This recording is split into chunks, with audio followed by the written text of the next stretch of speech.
दाढीवाला खोडकिडा म्हणतोय मला हलक्यात घेऊ नका।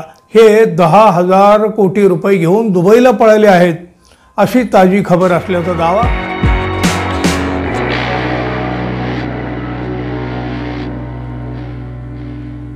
मित्रहो नमस्कार। उद्धव ठाकरे यांची शिवसेना फोडल्यापासून शिवसेनेचे जे मुखपत्र आहे ना दैनिक सामना, या दैनिक सामनामधून एकनाथ शिंदे यांचा म्हणजे ज्या वेळेला ते पक्ष फोडून गेले, पक्षातून ते बाहेर पडले तेव्हापासून एकनाथ शिंदे यांचा उल्लेख मिंदे असा करण्यात येतो। अर्थात उद्धव ठाकरेही तसंच म्हणतात आणि संजय राऊत देखील तसंच उल्लेख करतात। बाळासाहेब ठाकरे हयात असताना बघा छगन भुजबळ यांचाही उल्लेख लोखोबा असा व्हायचा, लोखोबा लोखंडे। सामनाचा अग्रलेख तसा रोजच्या रोज चर्चेचा विषय असतो, माध्यमाच्या बातम्यांचा तो विषय बनतो आणि मग काय दिवसभर त्याची चर्चा होत राहते। आजच्या सामन्यामध्ये एकनाथ शिंदे यांचा उल्लेख दाढीवाला खोडकिडा असा केलेला आहे आणि दुसरीकडे फडणवीस यांचं मात्र कौतुक करण्यात आलेलं आहे। मुख्यमंत्री देवेंद्र फडणवीस यांनी राज्यातील फिक्सर आणि दलालाचे पीक कापण्याचं ठरवलं आहे। फडणवीस यांनी महाराष्ट्रात घाण करणाऱ्या या सर्व गटारांची सफाई करण्याचं ठरवल्यामुळं एकनाथ शिंदे यांचे मुख्य कलेक्टर आशर प्रायव्हेट लिमिटेड हे 10,000 कोटी रुपये घेऊन दुबईला पळाले आहेत असा सनसनाटी आरोप सामनामधून करण्यात आलेला आहे, म्हणजे अग्रलेखातून करण्यात आलेला आहे। कलेक्टर म्हणजे कलेक्ट करणारा, गोळा करणारा, थोडक्यात वसूलदार म्हणूया ना। विशेष म्हणजे या अग्रलेखातून देवेंद्र फडणवीस यांचं कौतुक करण्यात आलेलं आहे। दलाल आणि फिक्सरांचे पीक कापण्याच्या देवेंद्र फडणवीस यांनी हाती घेतलेल्या कामाबद्दल त्यांचे अभिनंदन, पण त्यांनी हाती घेतलेलं हे कार्य सोपं नाही, कारण पिकावरचा दाढीवाला खोडकिडा म्हणतोय मला हलक्यात घेऊ नका। फिक्सरांनी मारलेला हा सिक्सर अडवावा लागेल असं देखील सामन्यात म्हटलंय। देवेंद्र फडणवीस यांनी राज्यकारभारामध्ये शिस्त आणण्यासाठी कडक पावले उचललेली आहेत। मागच्या 3 वर्षात भ्रष्टाचाराचा धबधबा वाहत होता, त्यामुळं महाराष्ट्रासारख्या राज्याचे राजकारण कुजले, आर्थिक बेशिस्तीचे टोक गाठले।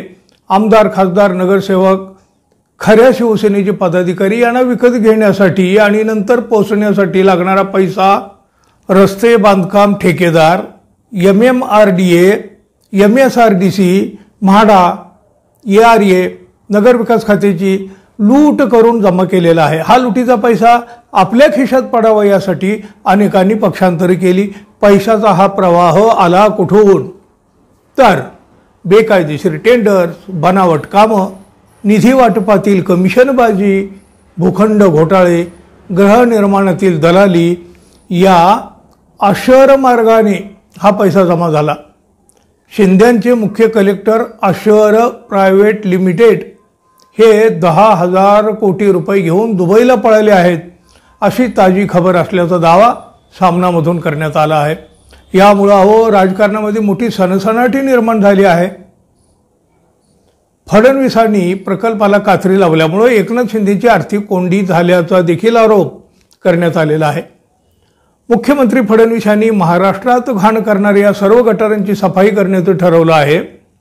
500 कोटींचं टेंडर 3,000 कोटीपर्यंत वाढवून मधले 1,000 कोटी काम सुरू होण्याच्या आधीच ताब्यात घ्यायचे, त्यातले 100-200 कोटी चेल्यात वाटायचे आणि त्या सगळ्यांना घेऊन प्रयाग तीर्थी गंगा स्नान घडवायचे। या सर्व कारनाम्यांना बूच लावण्याचं पवित्र काम श्री फडणवीस यांनी केलेलं आहे। त्यामुळं शिंदे आणि त्यांच्या लोकांची दान उडाली नसेल तर नवलच। फडणवीस यांनी मुख्यमंत्री म्हणून आणखी एक महत्त्वाचं काम केलेलं आहे। मंत्र्यांचे PA OSD नेमण्याचे अधिकार काढून घेतले।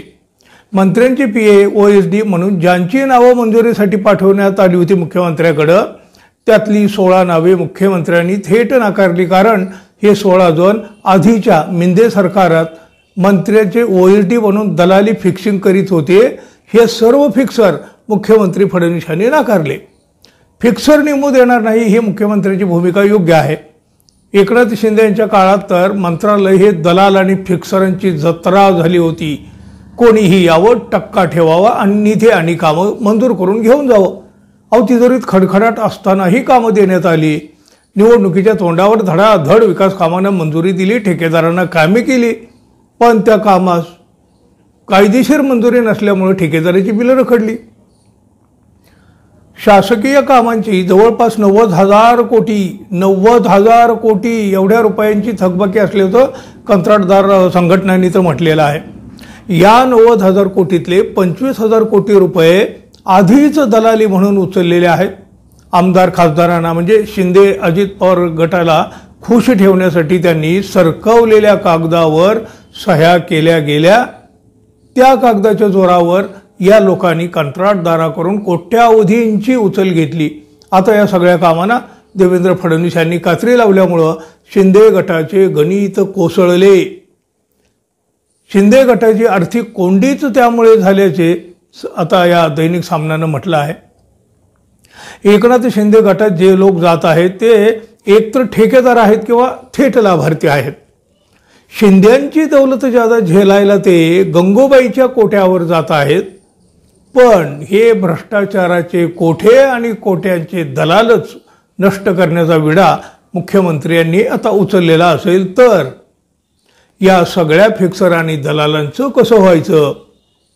लुटीच्या अनेक युक्त्या 3 वर्षात समोर आल्या. फ्रान्सच्या एका कंपनीनं MMRDAवर कमिशनखोरीचा आरोप केला. मेट्रोच्या उभारणीमध्ये या कंपनीचा सहभाग आहे. या कंपनीनं केलेल्या नियमित कामांची बिलं मुद्दाम रखडवून ठेवली जात आहेत. म्हणजे आकाचे कमिशन मिळाल्याशिवाय बिले मिळणार नाहीत हे परदेशी कंपन्यांना सांगितलं जातं. यात आपल्या देशाची बदनामी सुरू आहे. शिंदे यांच्या पक्षाचे संस्थापक श्री अमित शहा आहेत आणि फडणवीस यांच्या कठोर शिस्तीची तक्रार करण्यासाठी शिंदे हे पुण्यात पहाटे 4 वाजता अमित शहांना भेटले. फडणवीस आमच्या पोटावर मारत आहेत, आमदार खासदारांची पोटे रिकामी राहिली तर तुमचा पक्ष टिकणार नाही असं शिंदे यांनी शहाच्या कानी घातलं.